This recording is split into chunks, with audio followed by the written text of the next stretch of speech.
Hello, my name is Gretchen Quill, and this is week 2, Congressional Hearing. Good morning, gentle ladies and gentlemen. My name is Gretchen Quill, and I am a registered nurse and patient advocate with Tanner Homes Respite Care. The issue I am presenting to the committee today is in regards to primary and preventive care.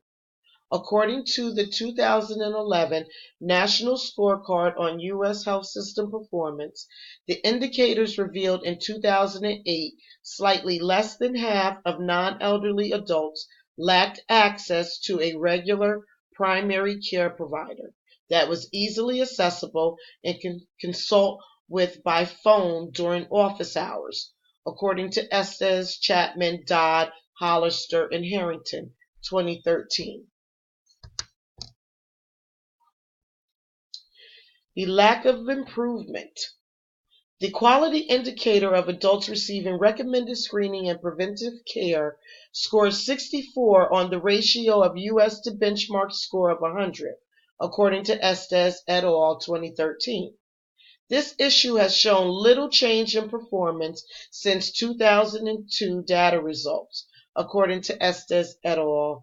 2013. Research has revealed several obstacles to achieving a higher performance of access to primary care providers, according to Dollar, Kearney, Pomerantz, and Ray, 2018.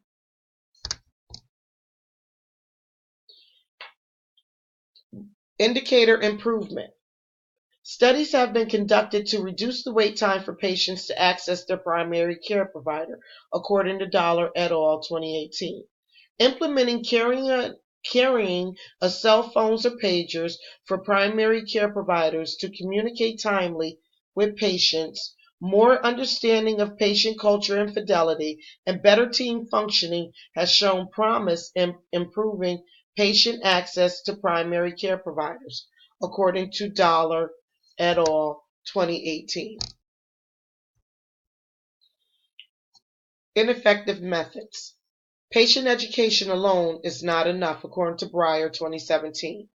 The scheduling of routine appointments weeks or months in advance is also problematic, according to a study by Breyer, 2017. And the traditional hours of 9 a.m. to 5 p.m. have patients revealing that they would prefer non-traditional hours to receive and access care. Quality measurement. This quality indicator are measured by qualitative studies, such as the ones that I included in my research, and surveys that are conducted by independent auditors and providers themselves. Improvement through health policy. On a local and national levels of improvement, this would benefit our population as a whole. Healthcare policy can be used to improve patient accessibility to their primary care provider on both the local and national level, on policy level.